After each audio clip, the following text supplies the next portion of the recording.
Hi, welcome back to MSS English classes. दोस्तों, मैं आपका दोस्त एम समीर फिर से एक बार हाजिर हूँ एक न्यू वीडियो के साथ।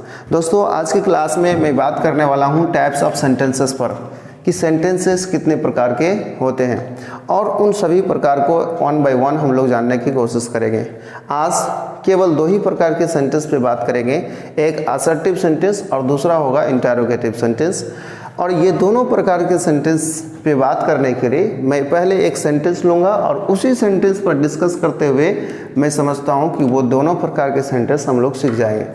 तो आइए एक सेंटेंस लेते हैं। दोस्त, अगर मैं एक सेंटेंस लूँ, do you love me, do you love me, तो देखिए ये अपने आप में एक सेंटेंस है या नहीं है। आप कहोगे सर ऑफ कोर्स यह एक सेंटेंस है।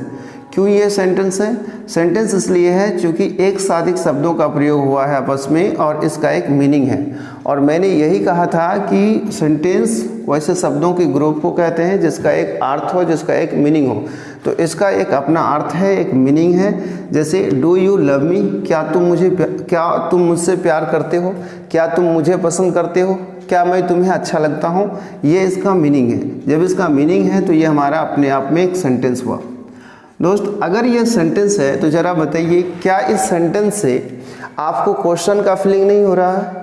आप कहोगे हाँ सर हो रहा है। डू यू लव मी यानी हम जस्ट हमारे सामने वाले सेकंड पर्सन से पूछ रहे हैं क्या तुम मुझसे प्यार करते हो, क्या तुम मुझे पसंद करते हो।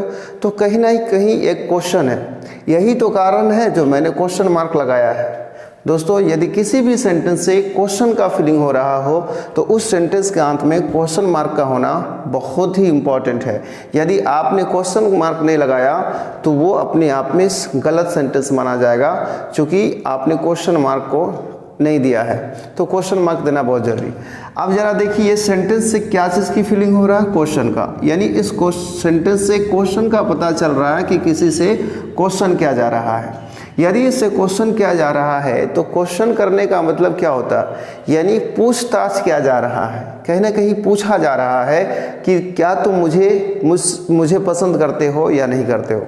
अगर मैं यही कह देता डू यू नो मी, क्या तुम मुझे जानते हो, तो यहाँ पे क्या हो रहा है? क्या तुम मुझे जानते हो, यहाँ एक पूछा जाता है कि क्या तुम मुझे जानते हो या नहीं। तो वो भी एक सेंटेंस है। तो दोस्तों, यहाँ से क्या है इस सेंटेंस से मेन चीज़ निकल के आता है, पूछने का सेंस आ रहा है कि कुछ क्वेश्चन किया जा रहा है। तो ये क्वेश्चन तो है अपने आप में, लेकिन इस क्वेश्चन में क्या हो रहा है? कुछ पूछा जा रहा है। तो पूछताछ को इंग्लिश में कहते हैं इंटरोगेट। क्या कहते हैं? इंटरोगेट। जब पूछताछ को इंटरोगेट कहते हैं तो ज़रा बताओ कि इंटरोगेट करने वाले को यानी पूछताछ करने वाले को हम क्या कहेंगे? तो हम उसे इंटरोगेटिव कहेंगे। इंटरोगेटिव क्यों कहेंगे? क्योंकि इंटरोगेट का मतलब होता है पूछताछ करना और इंटरोगेटिव मतलब पूछताछ करने वाला। तो बताइए, यह वाला सेंटेंस अपने आप में पूछताछ करने वाला सेंटेंस है या नहीं? आप कहोगे जरूर है। इसलिए इस सेंटेंस का नाम पड़ेगा इंटरोगेटिव सेंटेंस। यानी वो सारे सेंटेंस जिसमें हम किसी से कुछ पूछ रहे हैं, यानी किसी से कोई सवाल कर रहे हैं, क्वेश्चन कर रहे हैं, तो वो सारे सेंटेंस को कहा जाएगा इंटरोगेटिव सेंटेंस, अर्थात पूछताछ करने वाला वाक्य। अब जरा बताइए, अगर हम किसी से पूछेंगे डू यू लव मी, तो क्या मुझे कोई उत्तर नहीं मिलेगा? क्या मुझे कोई आंसर नहीं मिलेगा? तो आप कहोगे हाँ सर, आंसर तो कुछ ना कुछ जरूर मिलेगा, अच्छा मिले बुरा मिले बट मिलेगा। यदि हमें आंसर में ऐसा मिल जाए yes I love you, yes I love you, मान के चलिए कि ये क्वेश्चन किसी ने मुझसे पूछा था डू यू लव मी, और मैं उससे कह रहा हूँ yes I love you. That means मैं उसका जो क्वेश्चन करने का पर्पस था, जो मतलब था, उस चीज़ को मैं स्वीकार कर रहा हूँ या इनकार कर रहा हूँ। तो आप कहोगे सर स्वीकार कर रहे हैं। तो स्वीकार करने वाले को कहा जाता है अफर्मेटिव। क्या कहा जाता है? अफर्मेटिव। अफर्मेटिव क्यों?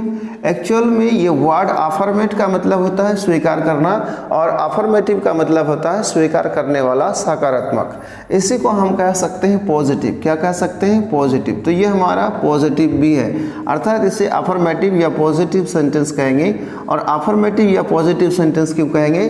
क्योंकि यहाँ पर किसी चीज़ को स्वीकार करते हुए जवाब दिया गया है। जैसे ये एक टर्म मान लिया जाए लव को, तो यहाँ पे हम उसको क्या कर रहे हैं, एक्सेप्ट कर रहे हैं, यस आई लव यू। तो यहाँ चूँकि एक्सेप्ट कर रहे हैं, स्वीकार कर रहे हैं, इसीलिए इसका नाम पड़ा अफर्मेटिव, स्वीकार करने वाला वाक्य। अगर इसी जगह पे मेरा आंसर ऐसा होता, no I don't love you, नहीं मैं तुमसे प्यार नहीं करता हूँ, तो ज़रा बताइए, नहीं मैं तुमसे प्यार नहीं करता हूँ, तो यहाँ पर इस लव को क्या मैं एक्सेप्ट करता हूँ या इसे मैं निगेट करता हूँ? तो आप कहोगे सर इसे हम निगेट करते हैं, अर्थात इनकार करते हैं। अगर इनकार करते हैं तो इसी इनकार करने वाले वाक्य को कहा जाता है इंटरोगेटिव सेंटेंस, नकारात्मक वाक्य। चूँकि यहाँ पे इसको हमने स्वीकार नहीं किया बल्कि रिजेक्ट किया है, अर्थात निगलेक्ट किया है, तो ये हमारा क्या है, निगेट किया है, नेगेटिव सेंटेंस। यह हमारा क्या बन गया, नेगेटिव सेंटेंस। दोस्तों यह हमारा अफर्मेटिव सेंटेंस है, यह हमारा नेगेटिव सेंटेंस है। अगर मैं ये दोनों सेंटेंस को देखूं तो इस दोनों सेंटेंस में एक चीज़ कॉमन आपको मिलेगा, और वो कॉमन क्या है कि इस सेंटेंस से भी जवाब दिया जा रहा है किसी क्वेश्चन का, और इस सेंटेंस से भी जवाब दिया जा रहा है किसी क्वेश्चन का।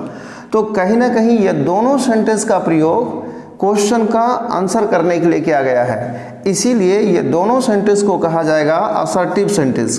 क्या कहा जाएगा, असर्टिव सेंटेंस। अब सवाल होता है कि क्यों असर्टिव सेंटेंस कहा जाएगा?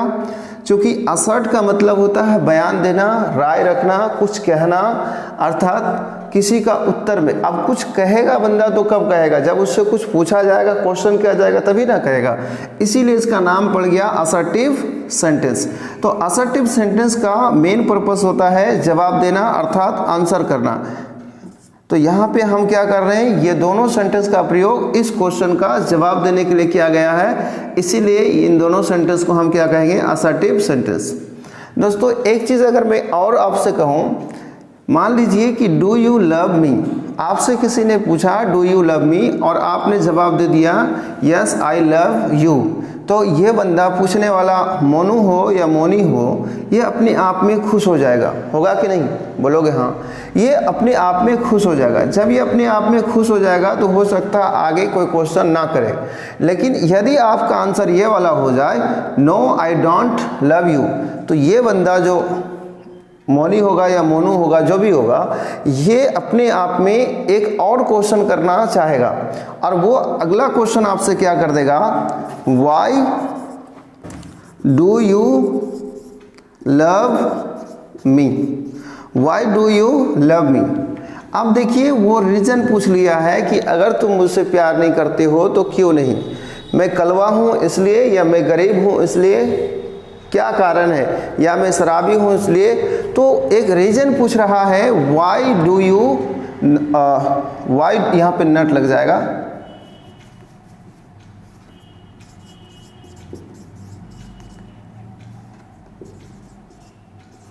Why do you not love me, तुम मुझसे प्यार क्यों नहीं करते हो। तो अब जो ये क्वेश्चन पूछा गया है, तो ये भी एक, ये सेंटेंस जो हमारा है अपने आप में एक क्वेश्चन है। जब ये क्वेश्चन है तो ज़रा बताइए, जब ये अपने आप में क्वेश्चन है तो इसी क्वेश्चन को, क्वेश्चन पूछने वाले वाक्य को हमने क्या कहा था, इंटरोगेटिव सेंटेंस। तो ये पूरा अपने आप में इंटरोगेटिव सेंटेंस वाक्य नहीं होगा। आप बोलोगे हाँ सर ये तो इंटरोगेटिव होगा चूँकि क्वेश्चन पूछा जा रहा है। अब थोड़ा सा देखिए इस वाक्य में और इस वाक्य को, इस दोनों क्वेश्चन को अगर आपस में मिला के देखिएगा तो ये दोनों सेंटेंस में एक चीज़ कॉमन पाया जा रहा है, और वो कॉमन क्या है, क्वेश्चन करने का।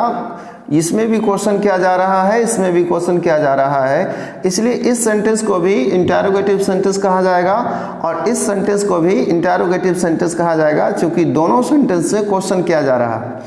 बट इस क्वेश्चन को और इस क्वेश्चन को अगर देखा जाए तो ये आपस में कहीं ना कहीं थोड़ा सा अलग है। अलग इसलिए है, अगर मैं इस क्वेश्चन का जवाब देना चाहूँ, सपोज करो कि मुझसे कोई पूछा डू यू लव मी, तो मैं एक शब्द में जवाब दे सकता हूँ, यानी इतने जो हमने शब्दों की प्रयोग किया है इसको हटाकर केवल एक शब्द में जवाब दिया जा सकता है, या तो यस या तो नो, यानी इसी एक वर्ड से हम उत्तर कर सकते हैं इस क्वेश्चन का। पर यदि आप इस क्वेश्चन का आंसर एक शब्द में करना चाहे, इनमें से कोई एक शब्द लगाकर, तो संभव नहीं है। जब हमसे पूछा जाएगा why do you not love me और हम आंसर में कहेंगे नो या यस, तो ये हमारा सटीक जवाब नहीं हो सकता है।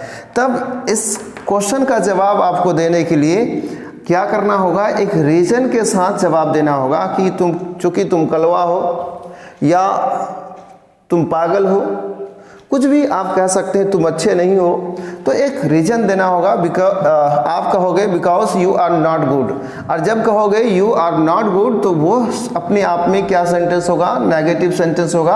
और जब वो नेगेटिव सेंटेंस होगा तो वो किसका पार्ट होगा, असर्टिव सेंटेंस का पार्ट होगा, क्योंकि जवाब देने वाला जितना भी वाक्य है वो असर्टिव सेंटेंस ही होता है। तो इस कदर से आपको यह समझ में आ गया कि असर्टिव सेंटेंस दो प्रकार का होता है और इंटरोगेटिव सेंटेंस दो प्रकार का होता है। कोई डाउट? आप कहोगे बिल्कुल नहीं। लेकिन चूंकि इसका जवाब हाँ या ना में हो सकता है, इसीलिए कुछ लोगों ने इसका नाम रखा है, क्या नाम रखा, यस या नो क्वेश्चन।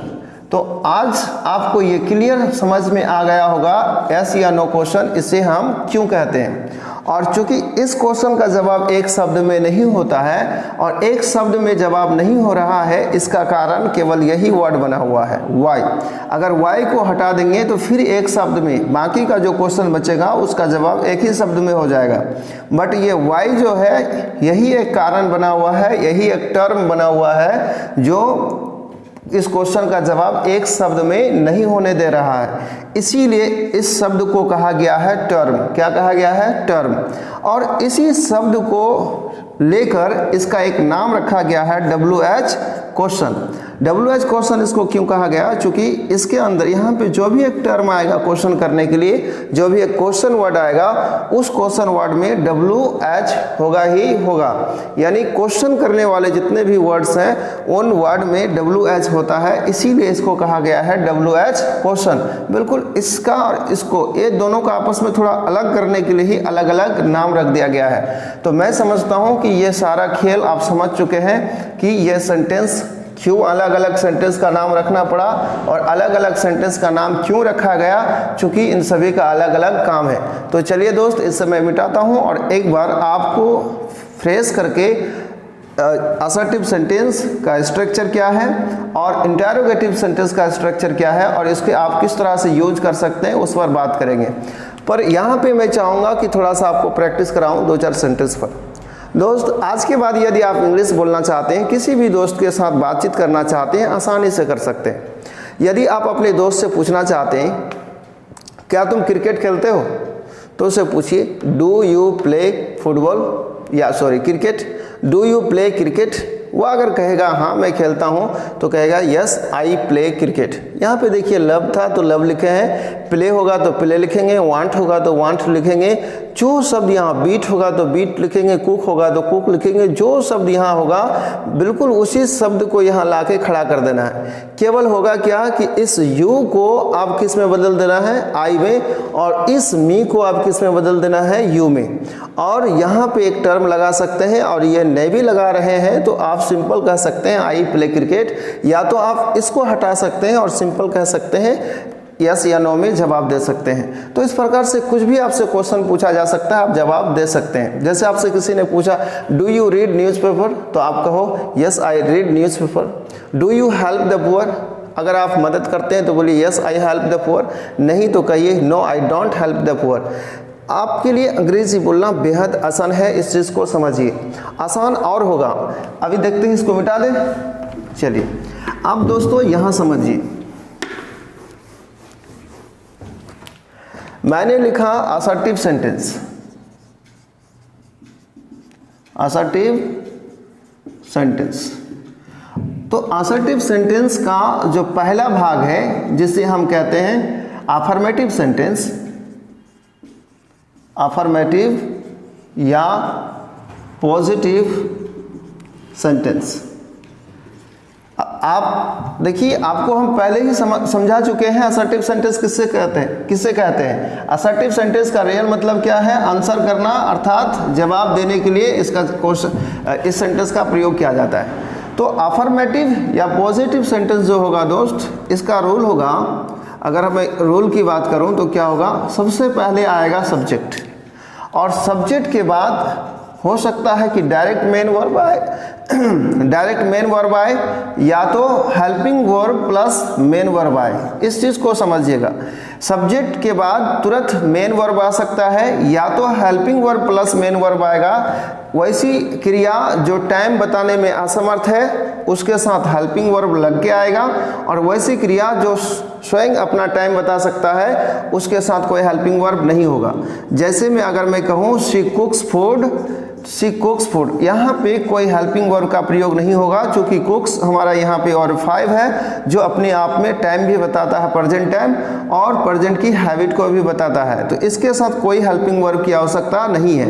पर मैं अगर ऐसा कहूँ कि शी इज़ कुकिंग फूड, वह खाना पका रही है, वह खाना पका रही है, तो इस सेंटेंस में कुकिंग हमारा जो है वर्ब 4 है, और वर्ब 4 केवल एक्शन को दिखाता है, कंटिन्यू एक्शन को दिखाता है, कंटिन्यूअस एक्शन को दिखाता है, अर्थात ये टाइम को नहीं दिखा सकता। तो टाइम को दिखाने के लिए हमने क्या लगाया है, हेल्पिंग वर्ब लगाया है इज को।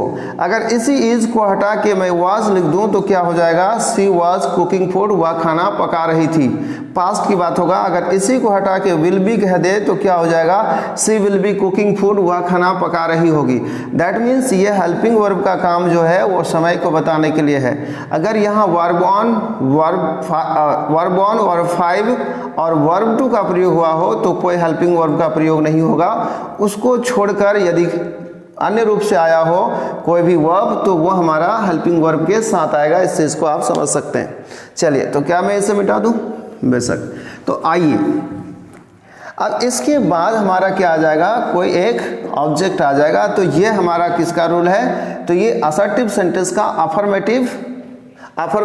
असर्टिव सेंटेंस का पहला भाग अफर्मेटिव सेंटेंस का जो रूल है वो यही है, यही एक स्ट्रक्चर है, इसे आप समझ सकते हैं। अगर मैं इसका बी पार्ट की बात करूं, नेगेटिव पार्ट का, तो नेगेटिव में क्या होगा दोस्त, नेगेटिव में हमारा नेगेटिव जब सेंटेंस होगा तो इसमें सब्जेक्ट पहले आएगा और सब्जेक्ट के बाद एक हेल्पिंग वर्ब होगा, और हेल्पिंग वर्ब होने के बाद एक मेन वर्ब आएगा, और उसके बाद क्या आएगा, ऑब्जेक्ट आएगा। सवाल यह है कि सर यहाँ पे हेल्पिंग वर्ब भी आएगा क्या, डायरेक्ट मेन वर्ब नहीं आ सकता? तो नहीं आ सकता। डायरेक्ट मेन वर्ब इसलिए नहीं आ सकता है क्योंकि यहाँ पर मेन वर्ब से पहले हमें नट लगाना होगा, किसके लिए, सेंटेंस को नेगेटिव करने के लिए, और सेंटेंस को नेगेटिव करने के लिए हेल्पिंग वर्ब की आवश्यकता है। और इसकी हेल्पिंग वर्ब की आवश्यकता क्यों पड़ता है, इसके लिए जस्ट इसके बाद, यानी इसके बाद तो जस्ट पार्ट 2 आएगा सेंटेंस पर ही, उसके बाद जब हम पार्ट 3 की बात करेंगे, इस वीडियो का पार्ट 3 यानी पार्ट 3 की बात करेंगे, तो उस पर हम लोग हेल्पिंग वर्ब की चर्चा करेंगे कि क्यों आता है। अभी केवल आप ये समझिए कि सब्जेक्ट के बाद हेल्पिंग वर्ब, फिर हमारा एक टर्म आएगा नट जो एडवर्ब ऑफ नेगेशन है, और इसके बाद हमको लगाना है मेन वर्ब, और उसके बाद क्या आएगा, ऑब्जेक्ट। यहाँ मेन वर्ब यहाँ पे मेन वर्ब जो है वर्ब 1 के रूप में आ सकता है, वर्ब 3 के रूप में आ सकता है, वर्ब 4 के रूप में आ सकता है, वो अलग अलग कंडीशन पर आएगा। तो ये हमारा असर्टिव सेंटेंस का रूल था। आपने लिख लिया, वेरी गुड। आइए इसे मिटा दूं, वेरी गुड। अब देखिए मैंने लिखा क्या, इंटरोगेटिव सेंटेंस। अब दोस्तों इंटरोगेटिव सेंटेंस क्या है, तो आपको मैंने पहले समझा चुका है कि इंटरोगेटिव सेंटेंस क्या है, किससे कहते हैं। तो क्वेश्चन करने वाले वाक्य को इंटरोगेटिव सेंटेंस कहते हैं। तो हमारा जो इंटरोगेटिव सेंटेंस है, ये इंटरोगेटिव सेंटेंस भी 2 प्रकार का है। ए में हमने क्या कहा आपको, यस या नो क्वेश्चन, जो ऑलरेडी हम आपको समझा चुके हैं। ये हमारा हो गया यस या नो क्वेश्चन। इसकी अगर मैं स्ट्रक्चर की बात करूं, रूल का बात करूं, तो इसका रूल क्या हो जाएगा, सबसे पहले हम लिखेंगे हेल्पिंग वर्ब और उसके बाद लिखेंगे सब्जेक्ट। जब भी हम इंटरोगेटिव क्वेश्चन बनाएंगे तो सब्जेक्ट से पहले हेल्पिंग वर्ब होगा ही होगा, इस चीज़ को ध्यान में रखें। कभी भी अगर कोई सेंटेंस आप ट्रांसलेशन किसी सेंटेंस का ट्रांसलेशन कर रहे हैं, किसी सेंटेंस को ट्रांसलेट कर रहे हैं, तो आप पहले सबसे पहले ये पकड़िए कि क्या वो सेंटेंस अपने आप में क्वेश्चन कर रहा है। यदि उस सेंटेंस से आपको पता चल रहा है कि इससे कुछ क्वेश्चन पूछा जा रहा है, तो उस सेंटेंस को जो आप ट्रांसलेट करना स्टार्ट करेंगे तो सबसे पहले आपको क्या लिखना होगा, हेल्पिंग वर्ब। अब हेल्पिंग वर्ब कौन आएगा, डू डज डिड आएगा, हैव हैज हैड आएगा, is am are was were आएगा, क्या आएगा, ये डिसाइड सिचुएशन करेगा। और यदि आपको आज भी हेल्पिंग वर्ब की प्रयोग में दिक्कत है, कब कौन सी हेल्पिंग वर्ब की प्रयोग होता है, तो आप बने रहे मेरे साथ, मैं उस पर भी वीडियो लाने वाला हूँ। और इसके बाद तुरंत बाद क्या आ जाएगा, मेन वर्ब। और मेन वर्ब के बाद हम क्या लिखेंगे, ऑब्जेक्ट, और यहाँ पे हमारा क्या होगा, क्वेश्चन मार्क। ये होना बहुत ही जरूरी है, होना ही होगा। चलिए आगे बढ़ते हैं। अगला हमारा है बी। अगर बी की बात करें दोस्त, तो हमने कहा था WH क्वेश्चन। अब WH क्वेश्चन में मैंने कहा था यहाँ पे एक वर्ड आएगा जो अपने आप में क्या होगा, क्वेश्चन वर्ड। यही क्वेश्चन वर्ड जो है हमारा क्वेश्चन को खड़ा करेगा, और इसी क्वेश्चन वर्ड के वजह से ही इस क्वेश्चन को इस क्वेश्चन से अलग करेगा। यहाँ पे एक रीजन के साथ आंसर देना होगा, चूंकि रीजन पूछा जा रहा है। तो यहाँ हमारा क्या हो गया, क्वेश्चन वर्ड जो WH क्वेश्चन बनाएगा, इसको भी हम इंटरोगेटिव सेंटेंस ही कहेंगे। तो WH क्वेश्चन, अगर हम WH क्वेश्चन को इसकी अगर रूल देखें, स्ट्रक्चर देखें, तो वो क्या हो सकता है। सबसे पहले होगा क्वेश्चन वर्ड। सबसे पहले क्या आएगा, क्वेश्चन वर्ड आएगा, और क्वेश्चन वर्ड के जस्ट बाद हमें लिखना होगा हेल्पिंग वर्ब। क्वेश्चन वर्ड के जस्ट बाद क्या लिखना होगा, हेल्पिंग वर्ब। और हेल्पिंग वर्ब के बाद हमें लिखना है सब्जेक्ट, और सब्जेक्ट के तुरंत बाद लिखना है मेन वर्ब, और इसके बाद हम लिखेंगे ऑब्जेक्ट, और फिर होगा हमारा क्वेश्चन मार्क। तो ये हमने देखा है असर्टिव सेंटेंस का दो भाग और उसका दोनों रूल, और इंटरोगेटिव सेंटेंस का दो हिस्सा और उसकी दोनों स्ट्रक्चर। अब इसमें प्रैक्टिस करना है दोस्तों, तो प्रैक्टिस क्लास होगी, क्वेश्चन भी आएगा इस पर। तो चलिए अभी फिलहाल इसको मिटा दें। Very good. अब दोस्तों हम लास्ट में कुछ प्रैक्टिस करके आपको दिखाएंगे, अभी फिलहाल चीज़ों को समझने की कोशिश कीजिए। कुछ बच्चों को क्वेश्चन वर्ड में बहुत तकलीफ होता है, उससे क्वेश्चन वर्ड याद नहीं होता। तो दोस्तों आपको क्वेश्चन वर्ड याद करना ही होगा। तो हम आज कुछ क्वेश्चन वर्ड आपको लिख देते हैं जिससे आप याद करेंगे, अगले क्लास हम आपसे पूछेंगे। क्वेश्चन वर्ड्स दोस्तों, अगर मैं क्वेश्चन वर्ड्स पहला एक वर्ड लूँ, क्या लिखा गया है इसे, वेयर, बिल्कुल नहीं दोस्तों, ये वेयर नहीं है, ये है हमारा वेयर। वेयर यहाँ पे एच जो है हमारा वो साइलेंट है। एच हमारा क्या है, साइलेंट है। W के तुरंत बाद यदि एच लेटर आए और इस एच के बाद वो आ जाए, क्या आ जाए, वो, यहाँ पे ध्यान दीजिएगा। अगर W एच के बाद वो आ जाए, ये वाला वो, तो हमारा W साइलेंट होगा, एच नहीं, तब इसे हम पढ़ेंगे हु। अगर वो को छोड़कर कोई भी दूसरा लेटर आए, चाहे वो ई आए या आई आए, कुछ भी आ जाए, तो उस कंडीशन में हमारा एच साइलेंट होगा और डब्लू को पढ़ा जाएगा। आप इस चीज़ का ध्यान रखें। तो ये हमारा जो वर्ड है, फर्स्ट वर्ड, ये क्या है, वेयर। और वेयर मीन्स होता है कहाँ, या हम कहेंगे जहाँ। अगर इसी वर्ड में हम क्या लगा दे, एक टर्म, एक वर्ड और जोड़ दे, क्या जोड़ दे, ऑल, वेयर वॉल, तो इसका मतलब होगा कहाँ कहाँ, क्या हो जाएगा, कहाँ कहाँ। जैसे हमसे कई लोग पूछते हैं और बोलते हैं तुम कहाँ कहाँ घूमते रहते हो। इसी में अगर मैं एल्स लगा दूं, वेयर एल्स, तो क्या हो जाएगा, और कहाँ, और कहाँ। एक वर्ड है जैसे कि हमने कहा व्हाट, तो व्हाट मीन्स क्या होता है, क्या। अगर मैं कहूँ व्हाट वॉल, तो क्या हो जाएगा, क्या क्या। अगर मैं कहूँ व्हाट एल्स, तो क्या हो जाएगा, और क्या, और क्या। तो दोस्तों इस वर्ड से आपको एक कंसेप्ट मिल रहा होगा, जैसे व्हाट मीन्स वह क्या, इसी व्हाट में लगाया गया ALL ऑल, तो इसका मतलब हो गया व्हाट वॉल, क्या क्या। उसी प्रकार से व्हाट मीन्स क्या, एल्स लगाए तो और क्या। दरअसल यदि आप किसी टर्म को डबल लिखना चाहते हैं, जैसे कहाँ कहाँ, तो उस टर्म के जस्ट बाद आपको ऑल लगाना है, क्या क्या, तो व्हाट के बाद क्या लगाना है, ALL ऑल। तो उसी प्रकार से अगर आपको और शब्द का प्रयोग करना है तो आपको ऑल के जगह क्या यूज करना है, एल्स। तो उस वर्ड में जैसे व्हाट मीन्स क्या और एल्स लगा दिए तो और क्या हो जाएगा। उसी प्रकार से और कौन, तो अगर हमको मान लीजिए WHO हु मीन्स होता है कौन, और हमको कहना है और कौन, तो आप आसानी से कह सकते हैं हु एल्स। कौन कौन, तो आप क्या कहोगे हु ऑल। तो ये आप खुद से कर सकते हो। चलिए और कुछ लिखते हैं, मिटा दो उसको दोस्त। अब देखिए हमने व्हाट से कुछ सीखा था और इसी में हमने कहा एट व्हाट टाइम, कितना बजे, क्या लिखेंगे, कितना बजे। अगर आप किसी से पूछना चाहते हो कि तुम सो के कितना बजे उठते हो, तो आपको क्या कहना होगा, at what time do you get up in the morning. That means at what time, तो एट व्हाट टाइम मीन्स कितना बजे। अगर आप कोई बंदा कुछ कर रहा है काम और आप अपने कहा फॉर व्हाट, किस लिए आप इस काम को करते हो, फॉर व्हाट मतलब किस लिए, आप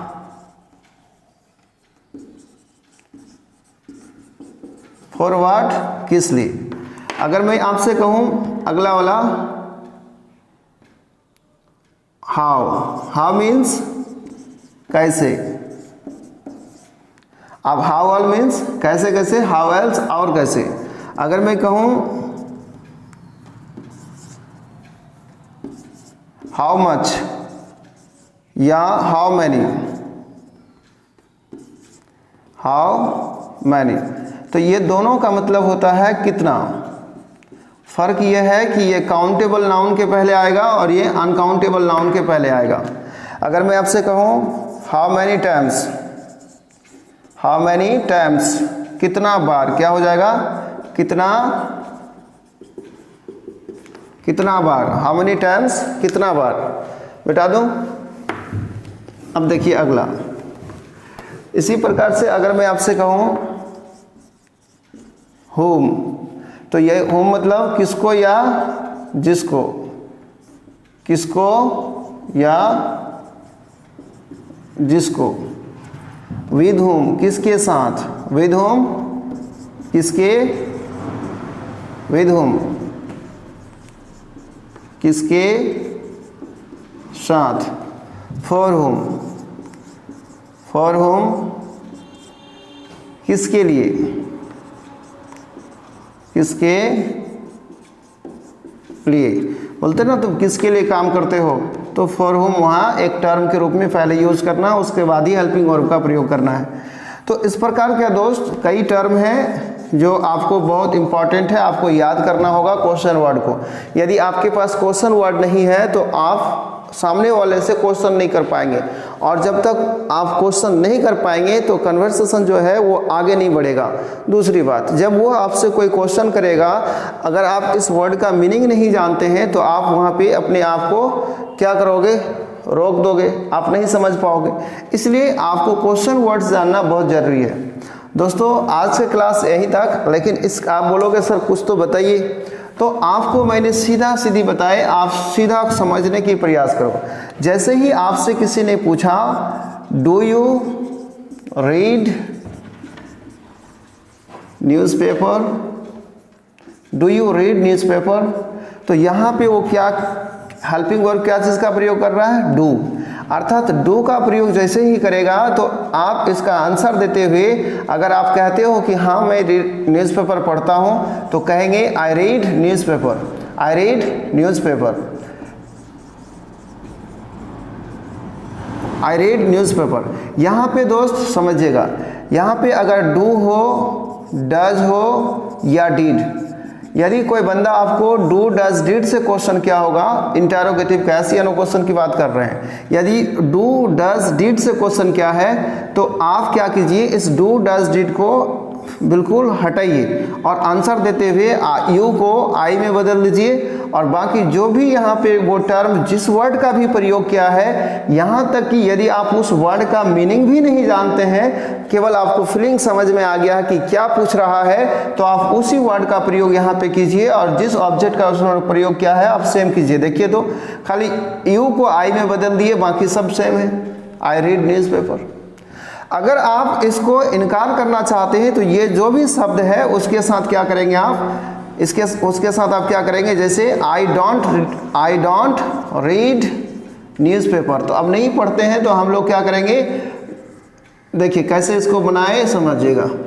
यानी यहाँ पे डू डज डिड जो भी हेल्पिंग वर्ब होगा उसको यहाँ पे लिखना है, जिस हेल्पिंग वर्ब से क्वेश्चन किया जाएगा, और उसके बाद आपको क्या लगा देना है, एक नट लगा देना है। यहाँ पे एक बात का यही ध्यान रखिएगा कि अगर डिड से क्वेश्चन किया गया हो तो यहाँ आंसर जो होगा तो इस वर्ड का वर्ब टू यहाँ प्रयोग करना होगा आपको। यदि वर्ब 1, वर्ब 2, वर्ब 3, वर्ब 4 की लिस्ट आपको याद नहीं है तो मैं इस पर भी वीडियो लेके आने वाला हूँ, जो बहुत ही चुटकी में आपको ट्रिक के साथ, कंसेप्ट के साथ ये याद करवाया जा सकता है। ये क्यों और किस तरह से बदलता है, उसका क्या कारण है। जो अगर हम कहें इनवाइट तो इनवाइटेड होता है, लेकिन गो को वेंट या गोन क्यों करना पड़ा, इसका राज क्या है।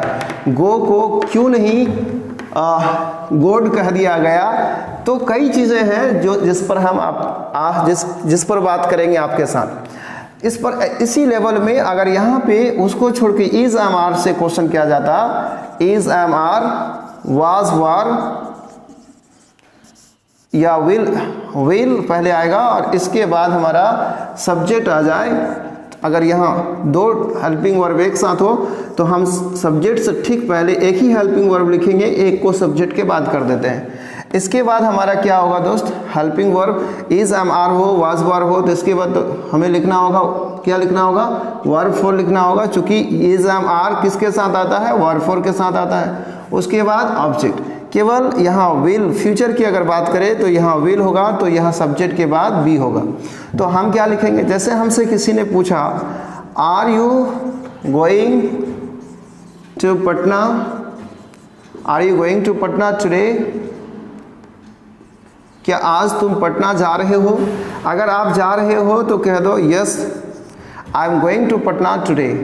यानी आपने क्या किया, यू को आई में बदल दिया, और देखिए यू के साथ आर का प्रयोग होता है इसलिए आर था, अब आई के साथ एम का प्रयोग होता है तो यहाँ पे क्या हो गया, एम हो गया। यदि आपसे किसी ने क्वेश्चन कर लिया इस प्रकार से, किसी बंदा ने आपसे कहा कैन यू डांस, क्या तुम नाच सकते हो, तो आप कहो यस आई कैन। देखिए एक तो आंसर है आई कैन, इतना कह दोगे काफ़ी है, पूरा कहने की आवश्यकता नहीं है, आई कैन कह दोगे तो ये भी हो जाएगा। बट ये स्टार्टिंग क्लास है तो मैं आपको चाहूँगा कि आप पूरा सेंटेंस बोले तो ज़्यादा फायदा है। जब आप स्मार्ट बन जाएंगे तो उसके बाद ही शॉर्टकट चलता है तो अच्छा लगता है। समझ में आ रहा है दोस्तों, वेरी गुड, आपको समझ में आ रहा होगा। आई कैन क्या है, आई कैन डांस, नहीं तो आई कांट डांस या आई कैन नॉट डांस। तो इस प्रकार से यहाँ जो भी हेल्पिंग वर्ब होगा वो उस हेल्पिंग वर्ब को इसके बाद लिख लेंगे, यहाँ वाली हेल्पिंग वर्ब इसके बाद लिखाएगा, जैसे उसको मिटा चुके हैं, सब्जेक्ट के बाद लिखाएगा। केवल डू डज डिड नहीं लिखाता है, चूंकि वर्ब 1 या वर्ब 2 और वर्ब 5 ये टाइम और एक्शन दोनों बता देता है, इसलिए असर्टिव में इसके साथ किसी हेल्पिंग वर्ब की आवश्यकता नहीं है।